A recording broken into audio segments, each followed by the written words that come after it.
I noticed them here and there all evening. Two black guys were sitting in a booth, and one of them would occasionally walk over to other tables while the other sat still and sipped his drink. Usually the tables the first guy approached were occupied by women. They exchanged a few words, sometimes he quickly left, and sometimes he took out an envelope and showed some documents or photographs. I couldn't make out what exactly it was. I assumed they were selling something and was surprised management didn't stop it. I mentioned it to the people I was with that night, Christy, my wife of 2 years, and our friends Chris and his wife Liz, Hines and his wife Kim. We discussed what they could do for a few minutes and then forgot about it. After about half an hour, the first guy finally came to our table.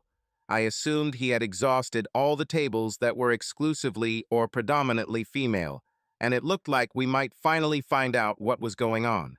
"Good evening, guys. How are you doing today?"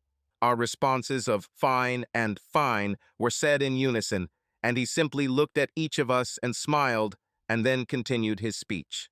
"A friend of mine is in town for the weekend on business and is looking for company for the evening. He wanted to see if any of you ladies were interested." I was amazed at the audacity of this guy. I mean, really, walk up to a table where all the women are clearly busy and right in front of their men ask if any of them want to go off and have sex with his buddy.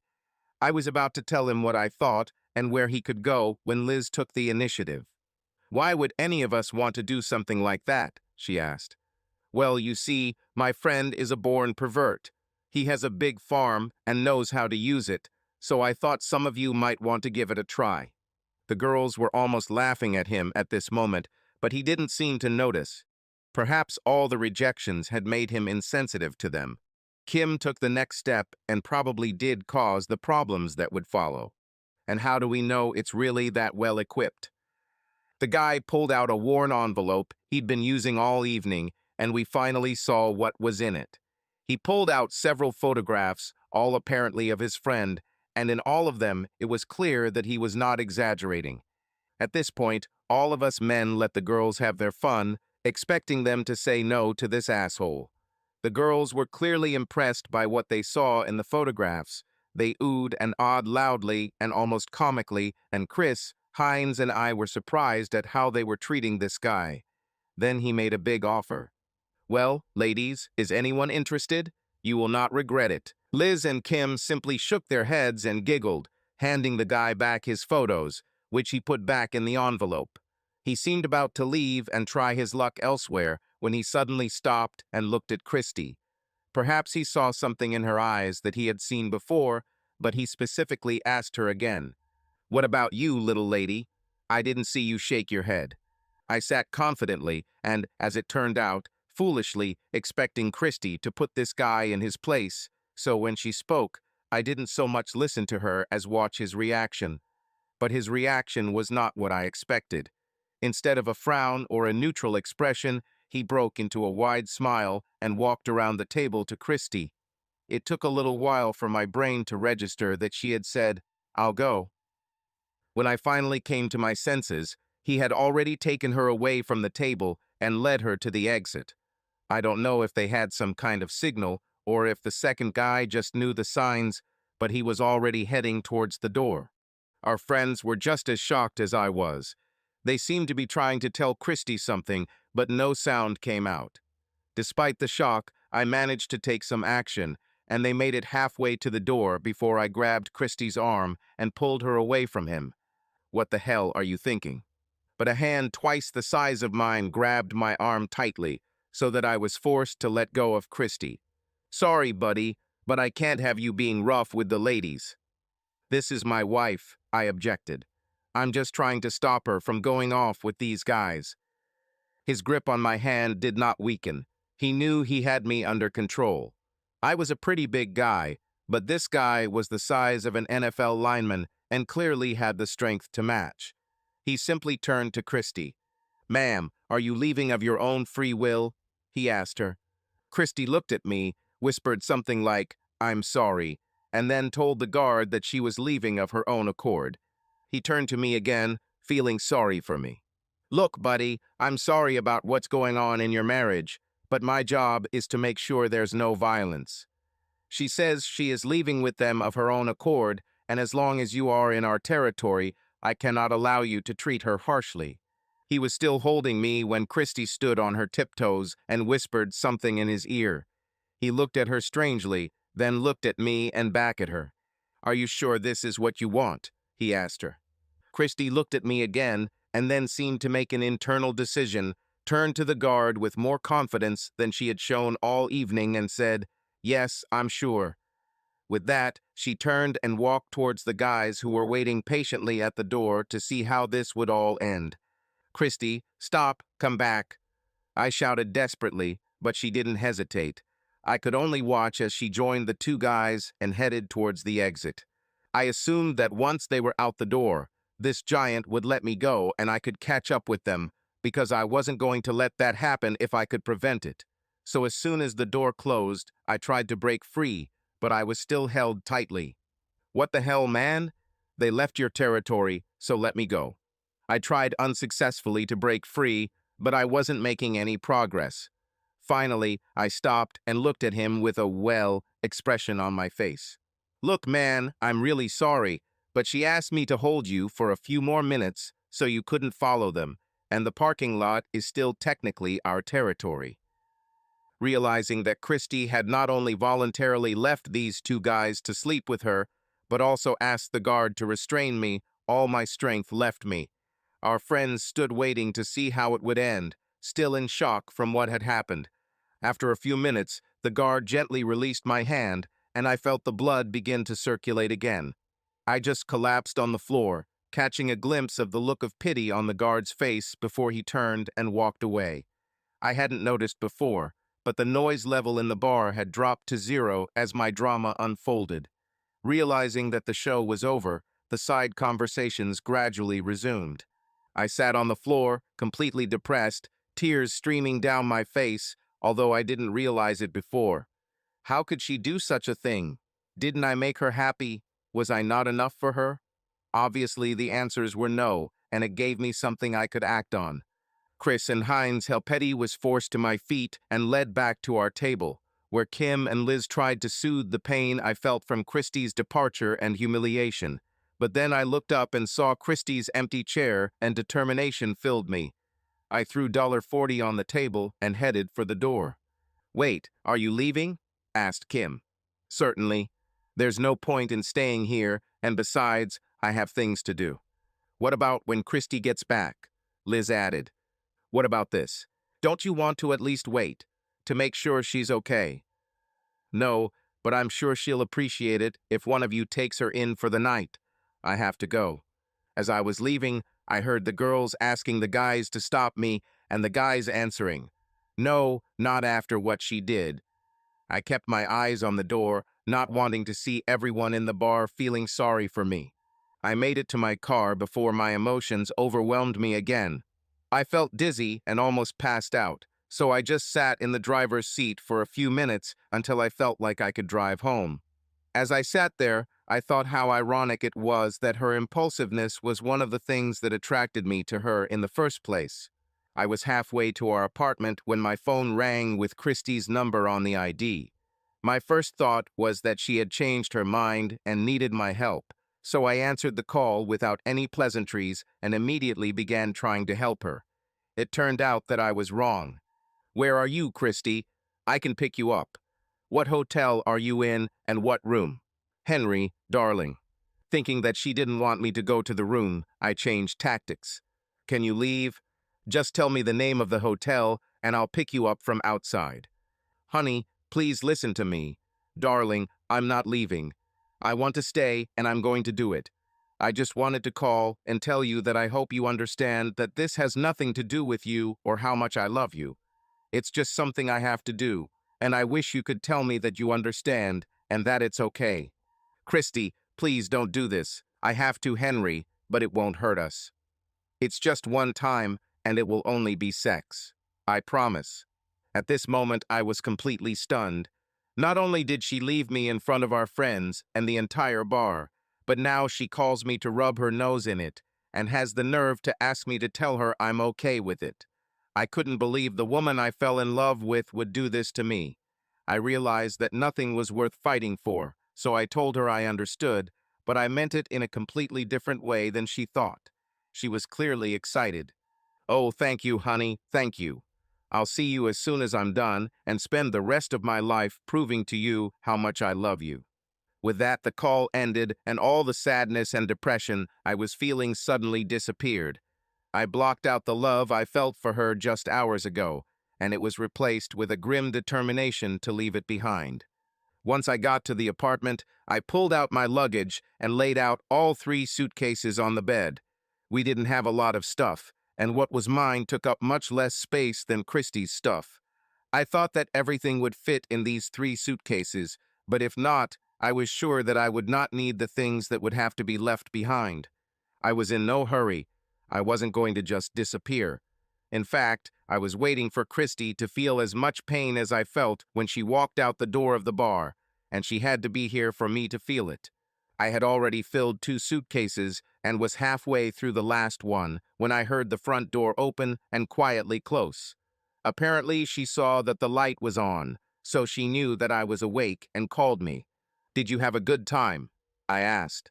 I guess I didn't put as much sarcasm in as I thought because she responded like she just got back from a party or something. "Oh God, yes."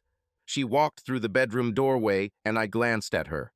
Her hair and makeup were a mess, and her clothes looked a little shabby. She looked like she was having a good time. The smile on her face quickly faded when she saw me packing my things. "What? What are you doing, honey?" "I'm leaving and filing for divorce." She came towards me and tried to stop me from packing further, but I grabbed her wrist and removed her hand. It reminded me of the guard who grabbed my arm, and I suddenly became angry again. "Don't touch me." "But Henry, you said that you understood that this was just a one-time thing that I needed to try, and then I would only be yours." "No, I realized that you were going to sleep with these guys no matter what I said or how I felt, so there was no point in wasting time talking about it." "You actually slept with both of them, right? Not only with Mr. Big?"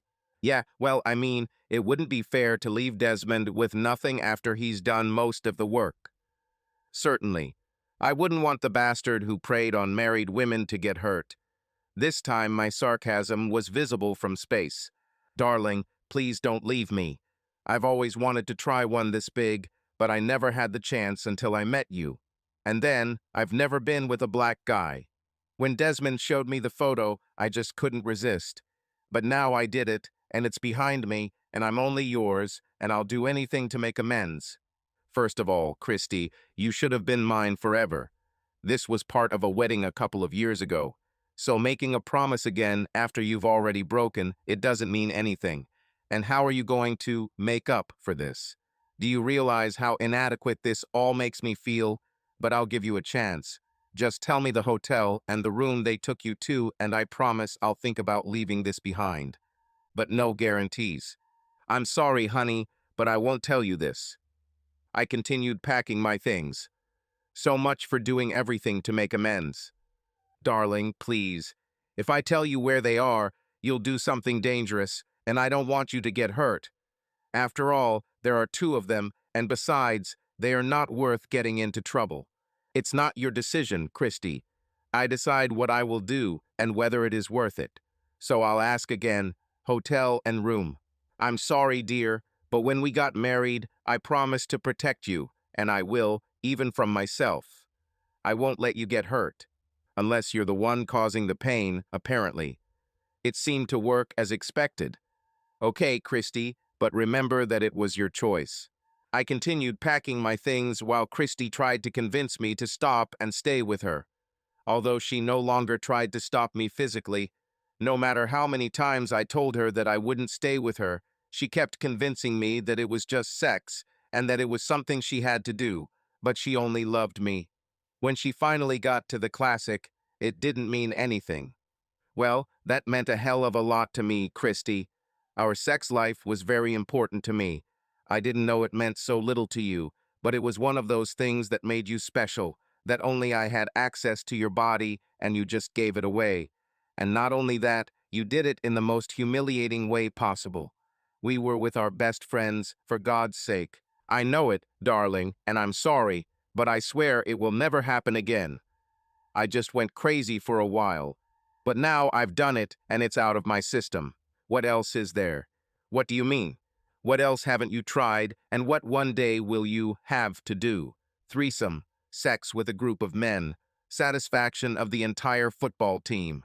Oh my God, Christy, I can't believe you did this. This whole damn bar just looked at me with pity and shame while you walked out without even looking back at me. She was openly crying by this point. If I had looked back, I probably wouldn't have been able to do it, and I was determined. But please, darling, please don't leave me. I love you so much. If this is how you express love, I'm not interested. Honestly, even if you told me where to find them, I still wouldn't stay.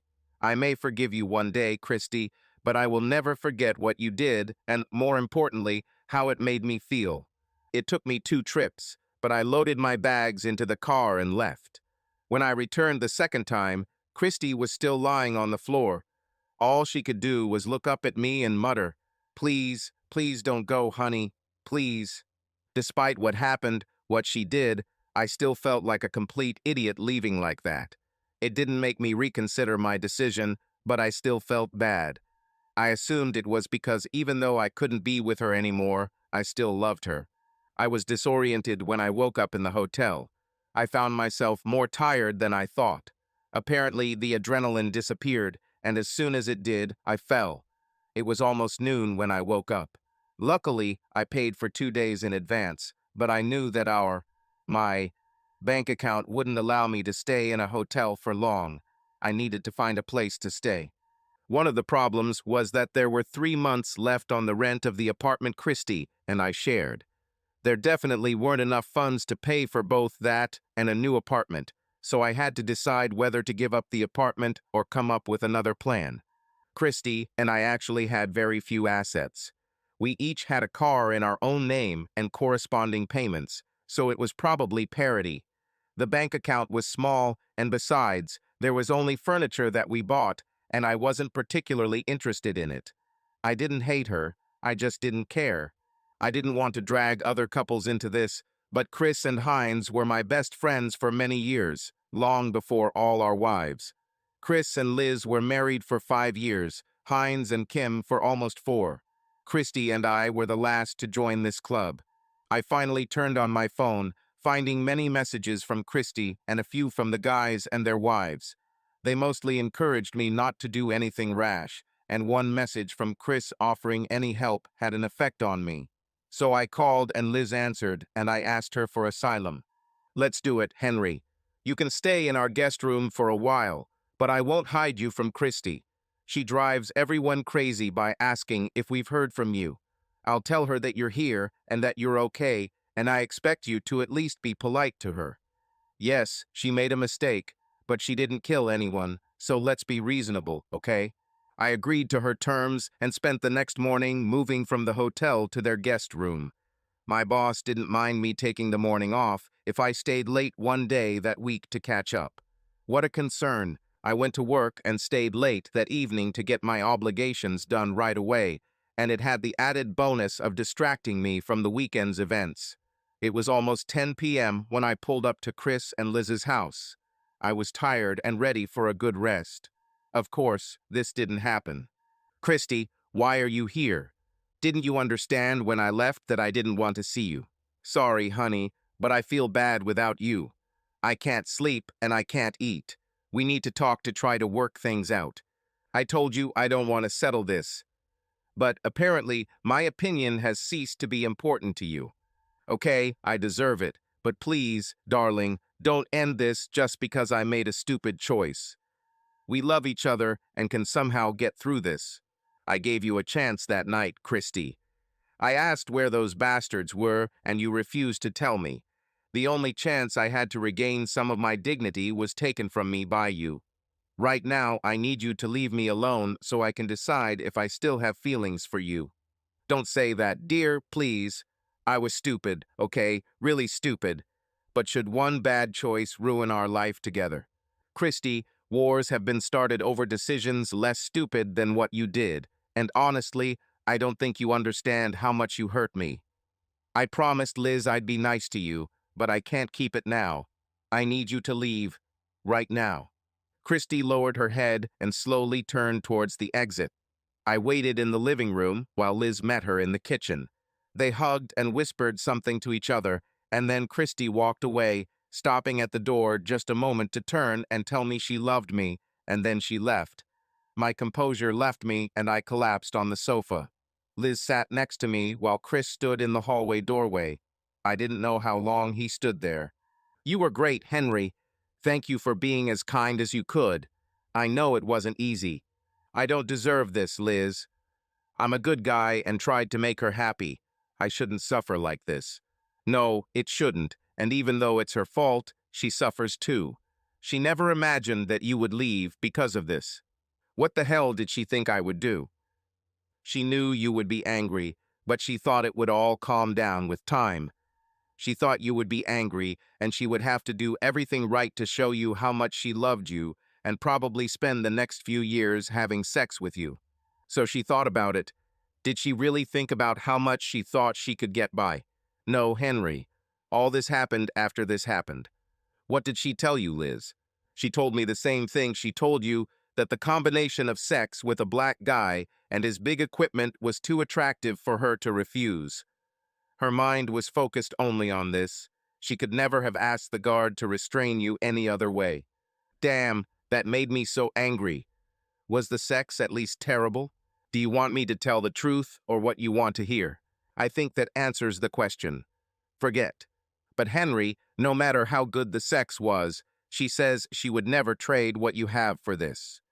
It was good once, but that's it.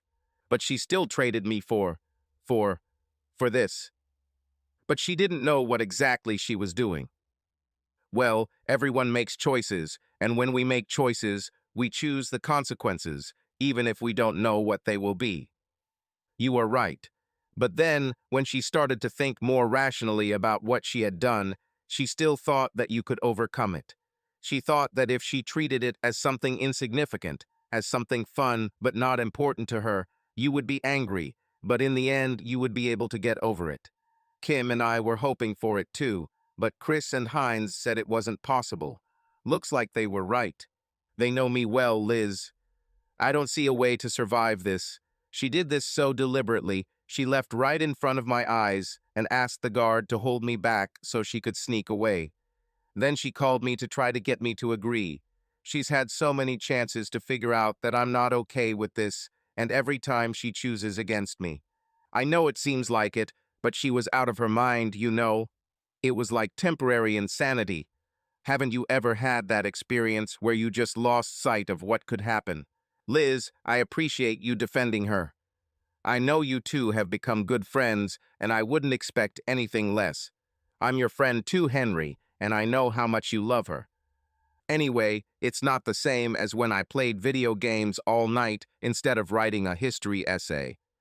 We need to be adults, and everyone needs to understand that what she did will end the way it did. In my mind, I know you're right, but my heart says you two are so good together, and thinks that if you can get over this and forgive her, you'll be very happy. You may be right, Liz, but most likely I will constantly think about what will happen next. I never want to go to a club again for fear of something like this happening, since she obviously can't control her base desires. I'm just not going to live like this. She made her choice, and now I have to do what's right for me. Sorry, I'm tired and need to sleep. The rest of Christie's story is predictable. We must give her credit for doing everything possible to reconcile us, but I was completely against it. It was difficult because I still loved her, and when you get divorced, you not only lose your wife, you lose all the hopes and dreams you had and all the plans you made. We talked about children and even grandchildren. We talked about places we wanted to visit and all the things we wanted to do before starting a family. Now all this has disappeared. None of this will happen, at least not for us together. In fact, it was in those moments when I thought about these things that the desire to stay together was strongest. Christy and I were so in sync on these things, like two halves of a whole. But I just couldn't find a way to get over what she did. The divorce was finalized 3 months later. Christy asked to talk to me again. Nothing was required of me. It was just a request, and I decided I could listen to what she had to say. We met immediately after the hearing and were given a private room. We stood face to face. Henry, I don't know if I said it then, but I'm really sorry. Please don't think that what I did means I didn't love you with all my heart. I think how much we loved each other gave me the idea that I could do what I did and everything would be okay. Anyway, I just wanted to say again that I'm sorry and I'll regret this for the rest of my life. I'll be sorry too, Christy, but I hope you can move on. I still wish you all the best. Despite what happened, you are a good person and deserve to be happy. Thank you, this means a lot to me. I'm, leaving town. My Aunt Lori got me a job in the office where she works. I'm moving to Cincinnati next week and looking to start over. If you're ever in town, I hope we can meet and talk, and if you ever want to give me another chance, well, just let me know, okay? I was out of breath, so I could only nod. How to react when you realize that this is probably the last time you will see the woman who is still the love of your life. I didn't regret my decision, rather I regretted everything that happened. She came up and hugged me one last time. We haven't spoken much in the last couple of months, let alone touched, and I admit it felt good to hold her one more time. And then, as if by magic, she moved away and walked out the door without a word. All I felt was emptiness. It took another 3 months before I started going out again. I had no intentions of getting into a relationship right now, but I was tired of sitting at home. I spent evenings with Chris and Hines, and with Liz and Kim. They brought friends they thought I might like, and they didn't really hide their intentions. Although I wasn't ready for anything serious, I enjoyed interacting with different women and dancing with them. I allowed myself some light-hearted fun, and by that I mean we were all talking and dancing, and I wasn't worried about impressing anyone. They were all nice, but there was no spark, and when the night ended, so did our relationship. I also got used to going out alone sometimes. I found some comfort in being alone. Not that I was alone, as the club was usually quite lively, but none of them were my responsibility, and I liked that. One of the bartenders at the club was a woman named Tasha, who I went to high school with. She had been working here for some time, although she was not there that night. You know, that night. We were nothing more than acquaintances before, but on those evenings when I came alone, we began to build what seemed like a friendship, and she made it clear that she wanted more in the future. It was about 10 months after Christy left with those guys when I ran into them again. They were back at the club, and I assumed they were planning to repeat their little scheme, although at the moment they were just sitting, drinking, and looking around. They were probably looking out for targets, I thought. Tasha noticed that I was looking in their direction and asked about my interest. "Why are you staring at Desmond and Richard?" I turned to her, surprised that she knew their names. "Do you know them?" "Certainly. They come here all the time. Do you know them?" "Personally, no." "How do you say, all the time?" I was under the impression that they were from out of town and only came here on business from time to time. "I don't know where you got this from, but they work in a warehouse on the outskirts of the city, not far from the highway." "So they are local?" "Yes, for many years now. They come here to meet women, and they do it well. They say Richard just has a gun there." I looked at her with an expression, "Why should I know that?" But she didn't seem to notice. "I didn't think this was a place for dating." "Are there many single women here?" "Everything is fine with us, although they usually come in groups." "But that doesn't mean those guys are limited to single women. I think they prefer married people." I tried not to show how angry this made me. "It seems risky. I can't imagine husbands being happy with this. I think husbands will never know. These guys don't brag, and I doubt the wives go home and talk about it. Of course, some can. I heard that there are such people, but in general, I think all this remains a secret. You don't seem to mind this." "I don't see any harm in this. The wife has a little fun, and the husband doesn't know about it, so it doesn't hurt him. If she goes out with her friends, it means she wasn't going to be home with him anyway, so he has nothing to lose. I imagine those husbands get some decent sex out of guilt, so they actually win in the end." I thought about her words and realized that nothing would work out between us. If she thinks it's okay for other wives to do it, she probably won't think twice about doing it herself. It was sad. Tasha continued talking when I didn't respond.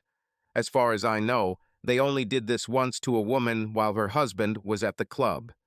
It became a big problem and almost became violent, so they don't do it anymore. That night I had a day off, but it was good that Victor was here. I heard that the wife even asked him to keep her husband so that she could leave with the guys. I turned towards her very slowly, and I can only imagine what she saw on my face and in my eyes at that moment. Yes, she did, in fact. My tone and facial expression must have made her understand everything, because she suddenly understood everything. Her hand flew up to her mouth, in that gesture that women always make when they are surprised. "Oh my God, Henry, it was you and Christy, wasn't it? I didn't know. I'm really sorry.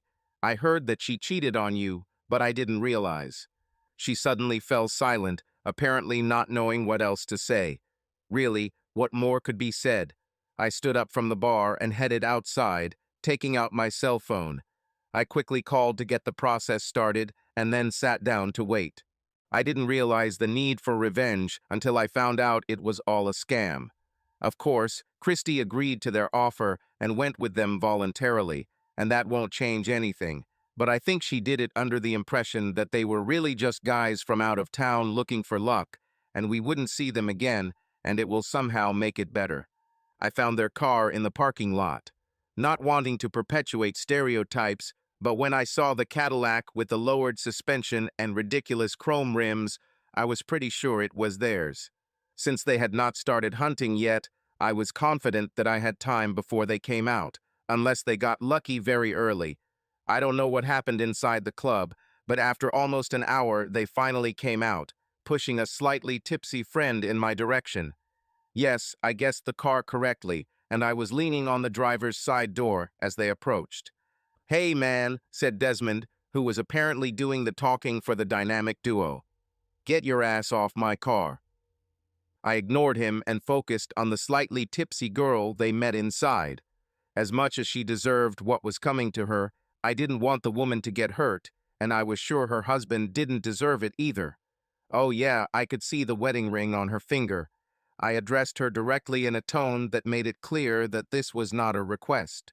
"Honey, I think it's better for you to find another place, for example, at home with your husband. You know, the person to whom you promised to give up all others." I don't know what she did after that, but quickly assessing the situation, she decided to follow my advice, and the last thing I saw was her back as she returned to the club, despite the objections of Desmond and Richard. When she left, the guys seemed a little angry and turned to me with intent clearly visible in their eyes. "What the fuck, man? Why did you send our girl away? It wasn't your girl, it was her husband's wench, and all I did was remind her of it." "Do I know you, man? You seem familiar to me." "We met, but it was a long time ago. Let's say 10 months ago." Desmond wasn't stupid. I saw him rummaging through his memory, and it didn't take him long to understand. "I know who you are. Damn, Richie. It's that girl's husband, the one who asked the guard to hold him back so she could be with us. Listen, where is she? I wouldn't mind fucking her again, and since you sent our girl away, you owe us a replacement. Sorry, guys, she's far away from here now." "Oh, are you separated? What a pity. I wasn't impressed by their sincerity." "Well, once you try black, you'll never go back, hee hee." Well, once she tried black, I didn't want her back, although that would be true regardless of your color. "So, what is this matter? Do you think you need payback, revenge, or something? You think your sorry ass can handle the two of us?" They began to move towards me with clear intentions. "Probably not, but I don't intend to. At least not alone." Those bastards were so focused on me that they didn't notice my friends sneaking up behind me, and suddenly both were held tightly by 3 of my friends each. They began to struggle, but Heinz was big and strong and Rick was just as tough, and soon they were on their knees with their hands tied behind their backs with plastic ties. Suddenly, they lost confidence. "Look, man, we just made an offer, okay?" She herself agreed. We just wanted some sex, man, and she said yes. It's her fault, not ours. Oh, I was angry with her, but I dealt with her. She's not my problem anymore, but you and people like you are a damn disaster to society, and I intend to make sure you never do it again. Download them, guys. My friends threw the bastards into the back of Jed's pickup, tightly binding their legs and chaining them to the side in case they tried to escape, and about an hour later, we pulled up in a remote part of the county. Jed's family had a farm nearby, and he led us down a long gravel and dirt road that led us to a large forest. We were miles away from everything and completely out of sight. The guys pulled our victims out of the truck, not particularly caring about doing it carefully. I enjoyed the fear in their eyes. I guess they never thought that hunting for casual sex would lead them to this situation. So, I said lightly, hoping they would think I was less serious than I actually was. The question is how best to rid society of your predatory habits. Do you play golf? No, never, Desmond said, clearly not understanding what I was getting at. Well, Desmond, during a golf tournament, each player plays 18 lunok, but they cannot play all holes at the same time. So at some point, the leader ends the game and sets his final score, while the other players are still playing, sometimes for quite a long time. Okay, so what? When this happens, commentators use the phrase leader in the club, which means that this player has finished the game and can no longer improve his score, so he is simply waiting for other players to pass him. Is it clear? I think so, but why are you talking about it? I was trying to decide how best to get rid of you too. My first intention that I mentioned is to simply cut you off your equipment, bandage them up, and send you on your way. They expressed horror at the mere mention of the idea. I continued. But it can create a lot of problems if you decide to talk about what happened, and when you go to the doctor, you almost have to say something, right? All my friends seemed to agree, although Desmond and Richard were silent. So my second option, which I'm increasingly liking, is to just kill you both and be done with it. Dead men don't tell stories and all that. Desmond looked even more horrified at this prospect, but Richard's expression showed that he would rather die than live without his manhood. I've heard that some guys' self-esteem is completely dependent on their size, but that's going too far. Come on, man, we just made an offer. You can't kill us for this. It was just sex, dude. It's not like she never had another, right? You're not helping your cause, Desmond. Like I said, I've already dealt with it. My task now is to deal with you. I'm sick of people like you who think they can lure married women into bed and think they can get away with it. No, it's time to teach you a lesson, and perhaps others like you will change their behavior when I make an example of you. I motioned for the rest of the party to join me in a private conversation nearby. The goal was simply to make them a little nervous. The truth is that I'm not particularly violent, and as much as I wanted to hurt them, that wasn't my intention. Well, at least it won't cause permanent harm. We made them sweat for about an hour, and the idea was to make them think that we had changed our minds about killing or maiming them. And when we returned, whatever they were in the mood for resistance, it disappeared. Okay, guys, my friends convinced me not to kill or maim you. Oh, thank God, Desmond breathed. However, you will not get away unpunished. Here's the thing, guys. Now you will get a fair thrashing. We, of course, will deny it and confirm each other's alibi. But if a cop even happens to stop by my house to talk about what happened to you, my friends will find you again, and one of the first two options will be fulfilled. Got it? Yes, man, yes. We won't say a word. And I promise that we will keep an eye on you. Thanks to your driver's license, we know where you live, and we already know where you work. If any of my friends, and I have a lot of friends, see you doing this shit with married women again, that will be the end of it. Meet all the single women you want, but go with the married ones, and I promise you will regret it. Have questions? Is there anything we can do to avoid being beaten? Anything? Okay, that little evil part of the brain that everyone has kicked in at that moment, and I decided to give them a chance. It wasn't a good chance, but still a chance. Of course, Desmond, I have exactly what I need. Desmond smiled, perhaps seeing the promised beating go away.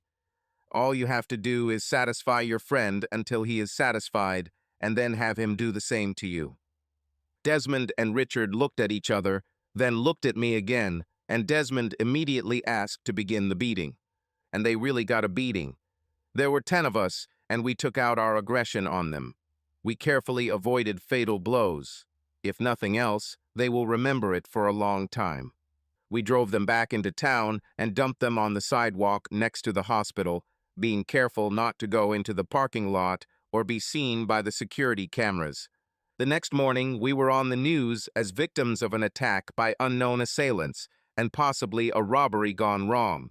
The matter went cold when the boys said that the attackers were strangers to them and, in their opinion, it was a random attack. And here we are, a year after that terrible night. I somehow managed not to become completely suspicious of all women, but it wasn't easy. Rumor has it that Christy recently met someone and they started dating. It's still early, but looks promising. Desmond and Richard seem to have disappeared. At least they no longer work in a warehouse and their apartments are empty. I guess they are running their scams in another city. Sometimes I think I should have rid the world of those two bastards more completely. I think about this often and sometimes regret my choice. In the end, I had to find a new place to stay.